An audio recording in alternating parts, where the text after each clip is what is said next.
Welcome to the Level Up Artist Podcast, where we demystify the creative process and exchange ideas with career-minded artists. We are your hosts, Adriana M.A. and Jackie Sanders. We are two emerging artists sharing for the advice and business lessons we have learned along our journey. So if you're not already, please go ahead and subscribe. This will help other creatives like you find our podcast, and you will be notified when we drop a new episode every Tuesday. So on today's episode, we are going to tackle a question that comes up with a lot of our creative friends and ourselves, of course, is should you share your creative process? And of course, before we even dive in, the answer is it's completely up to you how much of it and all the things. Yeah, I feel like that's one of those wonderfully vague, open-ended solutions to any question that we get as a business owner. But especially when it comes up to like marketing yourself or talking to people that visit your booth at a market or people that visit your website, it's really deciding, okay, what do you as a business owner, what are you comfortable sharing about what's typically seen as behind the scenes work, behind the curtain, so to speak. And so really when you think about it, when I started thinking about this topic, it really comes down to the basic of who, what, where, how, and why. Really thinking about, okay, well, why are you sharing parts of your process? Understanding your intention behind that, because that'll definitely inform all of those other things within your process.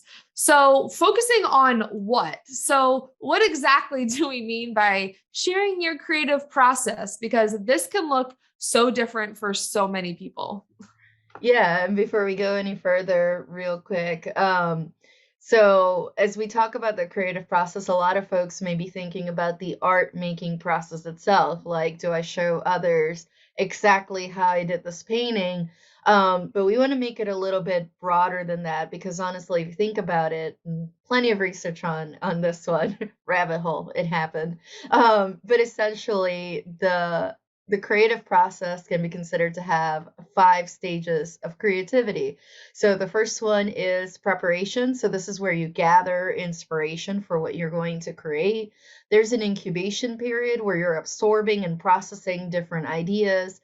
Insight, which is considered kind of the moment of clarity, maybe even the eureka or light bulb moment.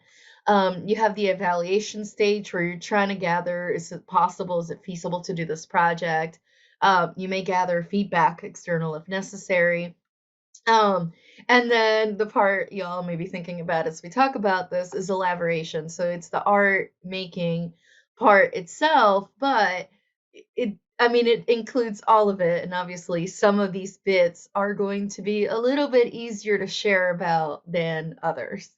Exactly. And so when you think about all these 5 different stages, there are different levels, especially depending on what your creative process is, what medium you work in.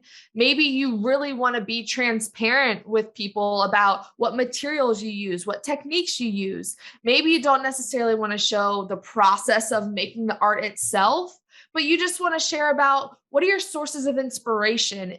Is there literature that you're responding to? Is there music you're responding to? And really being able to use that as a way of showing them, giving them a small glimpse into how did this person create this physical piece of artwork? And then whatever phases of that creative process you feel comfortable sharing. Yeah, and even within that, you get to choose. Are you going to share it at a minimal level? Say the only way somebody learns about your process is through your artist statement, and that's it. Or are Yeah. you going to show a little bit more, through different media? Or do you just show anything and everything? Some folks will show, it doesn't matter. They don't even filter it. They just show whatever steps, even the messy middle part of their process, they'll show it all. Um, I would say real quick too, it's like the good thing about sharing the process in a way, right, in that spirit of community over competition that we talk about all the time, is that you never know who is stuck in their process that you might be helping by just talking about yours or showing a bit of yours. It's not showing them how to do it. It's more just the generosity in sharing what you have that may just give someone else their light bulb moment. It might not even be exactly what you're doing. So, with that in mind, as you think about what you want to share, and how much of it you want to share, right? Which parts of your process, you can start thinking about who do you want to share? Do you want to limit this to specific people, or is it open to everybody? Like, are we talking to collectors and art lovers? Are you just going to be sharing with visitors to your studio? Are you aiming your message towards curators and other art professionals that you want to work with?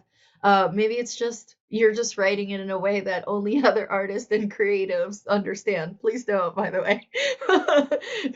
Leave the technical language out of it if you're gonna kind of broaden it up. Or is it just anybody? Really, it's completely up to you, not just what you share, but also how you tailor that message, depending on who you're talking to as you share this message. Exactly. And I think that also plays into where and how you share that message, right? So, especially thinking about, I think the first one that comes to mind for a lot of people is social media. What kind of content are you putting on social media? What types of pictures? What types of videos? What does the text of your post say? But also thinking about, okay, there are certain things you may feel comfortable or excited about sharing on social media versus where do you draw that line, which we have several episodes talking about that decision from a marketing standpoint. But okay, what happens if you're teaching a class and a student has a question about a technique? Is there a certain technique you don't want to share with the world? I know Adriana and I definitely embrace that community over competition mindset, but maybe there's certain parts of your process that you keep just to yourself. And there are other things that you just want to tell everyone about. So whether it's a fellow artist in a class, whether it's on social media, maybe there's certain things you share on social media, but other things that you just share within your more exclusive newsletter. Maybe it's okay if you're talking to a curator or art professional or someone who's looking to purchase your artwork. Are there certain things that you share with them that you might not share with the general public? You almost think of it as like degrees of like intimacy with your work is kind of how I view it. Okay, they understand more and more of your process. And where do you draw that line and in what avenues do you draw that line? And so it really is a different path for everyone. And it's different decisions that you as a business owner get to make. And there are so many pros and cons to whatever decision you get to make. The only cons I can really think of, again, I feel like Adriana and I are very transparent with a lot of what we do, which having a public facing studio kind of forces your hand with that a little bit because that's the whole point of us having community facing studios. Members of the community can come walk in anytime. If we have our doors open, they can see us painting in mid progress. They see all of our supplies there. They see all of the panels that we're working on, works in progress. So secrecy is not exactly the benefit of having a community facing studio. But one thing that you may think about is, or be concerned about if someone's going to quote unquote steal your style. I don't really necessarily encourage this mindset with other artists simply because there's a longer debate of, okay, does anyone have an original thought anymore? Does anyone have any original techniques anymore? We're all just community members sharing our styles and influences and then making our own interpretation of art through it. But if you're very worried about someone stealing, quote unquote, a certain style, then you may not want to share it, of course. But I think more so thinking about how would someone understanding levels of your creative process affect their perception of your work? And this can be good, bad, or just different. But understanding, do you want them to have their own experience with the artwork before you maybe share parts of the influence or inspiration or technical techniques with them, and almost being able to use sharing your creative process as a way to enhance and enrich their experience with the artwork after they first experience it on their own.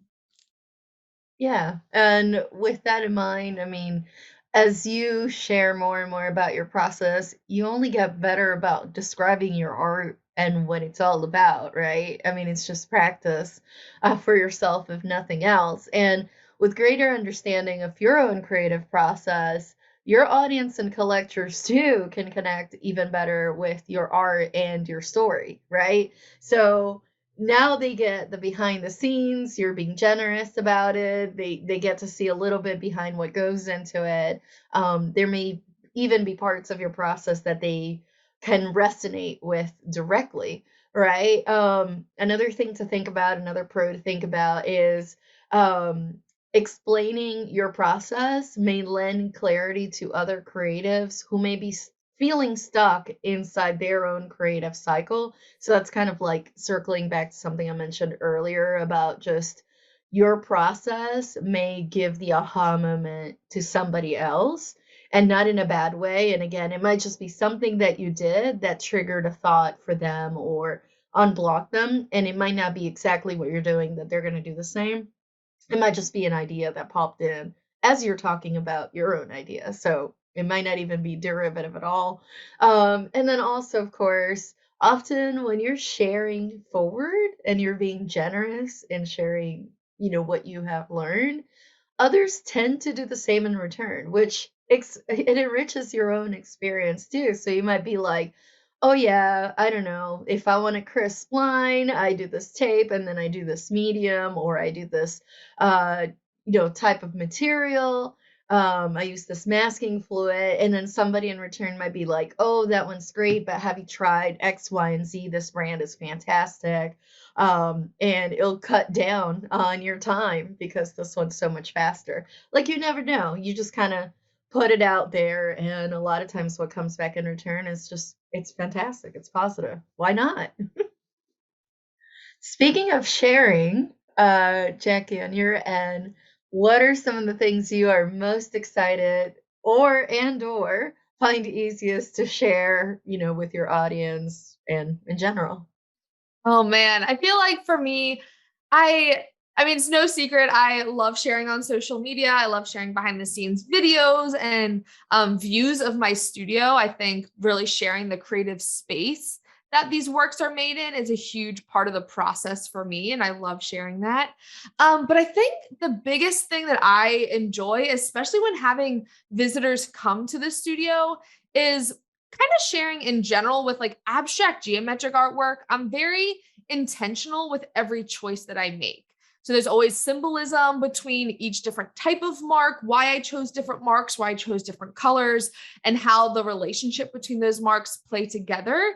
But that's one of my favorite things about abstract work is that people have different interpretations of a piece when they first see it, just all artwork in general. And so I think the thing I find most fulfilling to share is my intention with each series that I make.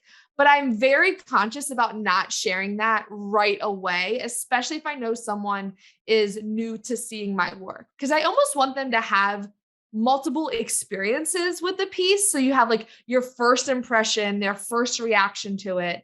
And then if people start asking more questions and clearly want to know more, that's when I share more about a series. So something like my acrylic painting series, all of them are titled with questions because I really want people's experience with the piece to change over time.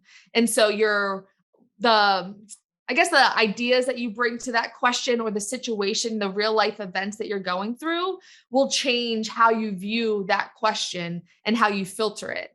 Or the shadow painting series that I have, the shadows actually define a lot of the geometric lines within the piece. So as the sun rises, as the sun sets, as the weather changes throughout the day, this painting comes to life as we do, and like almost resembling the sleep cycle or the sun cycle, and becomes an ever evolving piece that people can use to slow down in their day, really just become grounded and centered.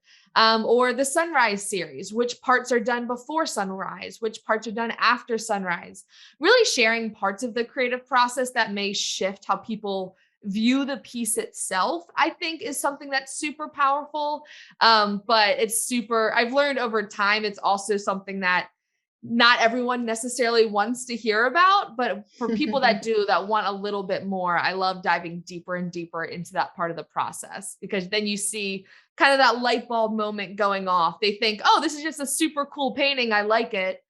Leave it at that. But then as I explain elements and symbolism and relationship, you almost see like their brain explode to some people. They're like, oh my goodness, that's incredible, which I think is just so much fun because then it affects how they see my artwork, but then also challenging people to think, how maybe bringing that train of thought to other people's artwork and like wanting to know the deeper meaning behind other pieces, I think is such a fulfilling part of that creative process. So definitely my intentions with each series and like the meaning behind the pieces is something that I love sharing and um, really like surprising people with as they come in the studio. What about you? I like that. I like that too. That part about the, describing the intentions. I don't think I'm as good about sharing the intentions, to be honest. I feel like a lot of clarity about what a series is about already comes in midway through the process. So there might be like 20 paintings already in. Like I'll have a general idea at first, but articulating that is a little bit harder for me at the beginning, the Yeah. full intention of it. Although I've tried it, where I've actually written out what the series is going to be about before I make it, but it generally ends up changing and morphing midway. So now I don't bother with the big write up in the beginning. Maybe some goals in terms of what I'm trying to accomplish, but that's Yeah. that's that's as far as I get. And then as the series evolves, then I get a little more clarity, and then I might share that.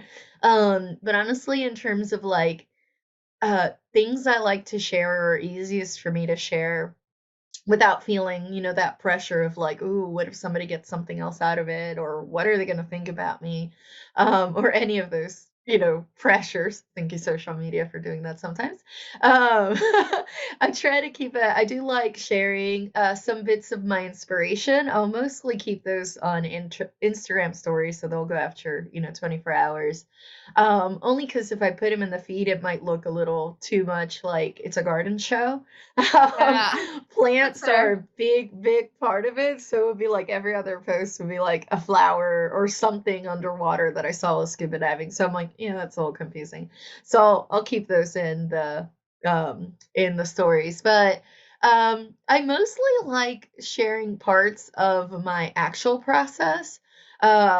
So especially in the beginning, that's the playful, fun part. It tends to be very intuitive and free flowing.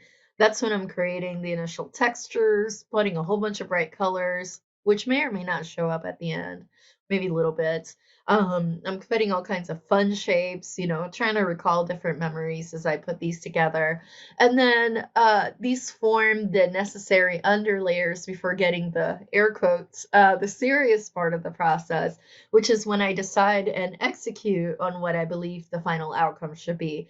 So that's a lot of the thinky part, if I can call it that. A lot of like moving the chair back, doing drawings, doing, sketches, digital or on paper. Um, and that part takes so long. That's the messy middle, if you will, on my end, that I'm like, I think I would bore people to death making videos out of that. And I tend not to talk either. If I was like saying things out loud, I think there would be value in recording it and sharing it and being like, and then I do this. But honestly, a lot of times it ends up being so technical that, yeah, I think that would be a snooze fest. So I tend to more or less share little glimpses of the inspiration, mostly the beginning of a piece after I've received that inspiration and gone through the other stages of the process we talked about. And then kind of the ta-da end piece, Yeah. transformation, here you go. But yeah, I do agree with you. I feel like being able to, cement what those ideas are about and being able to transmit them to our audience, art lovers, visitors, etc. I think it's just so important in helping people, like you said, kind of get that moment of clarity of like, oh, these artists don't just make this because it's pretty and it matches the couch, and or because they want to, or because, they just want to make money. There's meaning behind what they're doing, and if that person can connect to that, even better. Yeah, exactly. And I think especially when thinking about the audience and platforms that we choose, right? That's I think a huge part of it because we both talked about you were mainly talking about like what you share on social media and not wanting to be just like a garden page, even though you can do like carousels, like painting and then flower inspiration. But then also like what we share when people walk into our studio.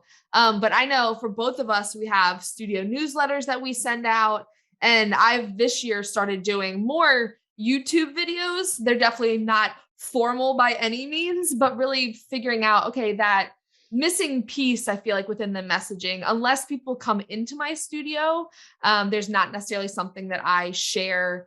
I don't, like you were saying, don't try to get people too deep into my process simply on social media, because I feel like people there, they want more surface level stuff. There's certain parts of my process that I share on there that I don't really share anywhere else, just because it's conducive to the platform. But really wanting to share with curators or serious art collectors, previous collectors, more of that behind the scenes, the rich, the good stuff of the process, and doing that more on newsletters too.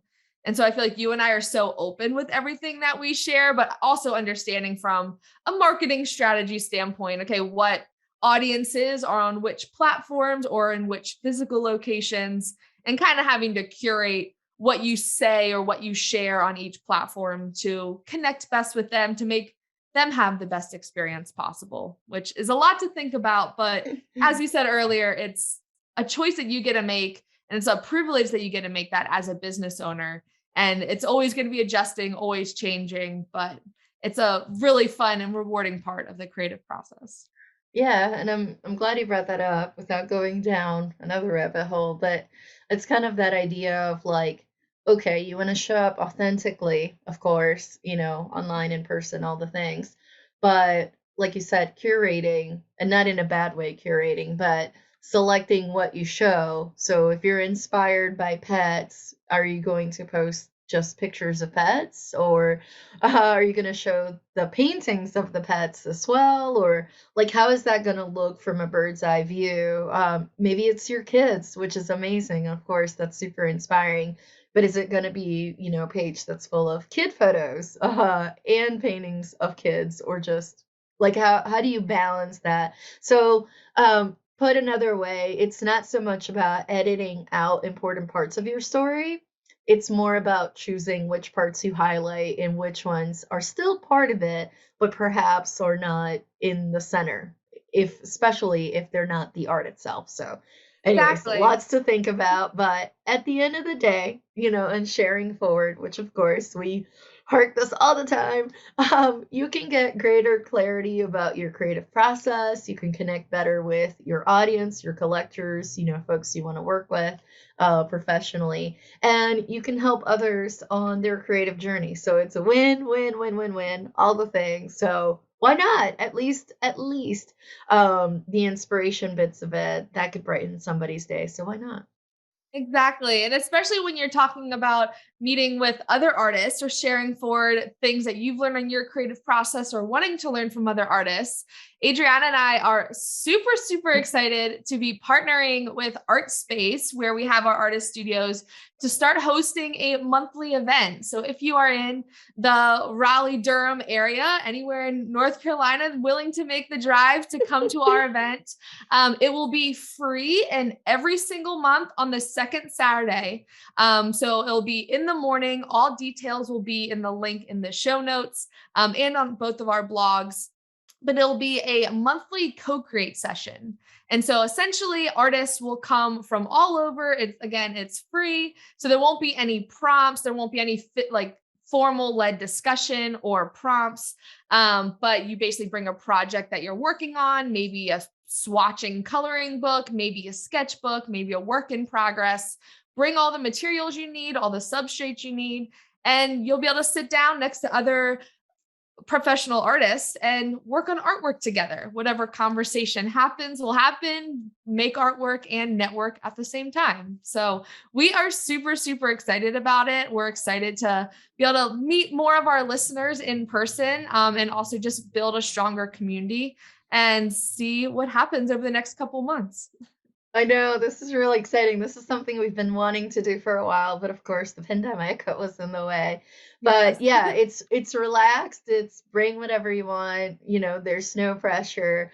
It's just let's get to meet other creatives, and especially for those of you who may not have a public facing studio and feel a tad little lonely sometimes working by yourself in the studio, this is a chance to come out and interact with other artists in your area. And kind of like what we talked about this episode, maybe share a little bit more of your process, or if you're stuck in yours, maybe get some ideas, from what will be generously shared. So we're very, very excited about that. We hope, of course, that you enjoyed this conversation. So we would like to ask you to please take a moment to leave us a rating and a review on your favorite podcast app. As always, both of our blogs will be linked in the show notes, where you can find episode notes and links to every other podcast episode. And if you want to stay connected with us in between episodes, share what you have learned, maybe you have some ideas that you'd like for a future podcast episode, you can follow us on social media at Metamate Art across all platforms. I'm at J Sanders Studio across all platforms, and together we are at Level Up Artists. Thank you so much for listening. We'll talk to you next week.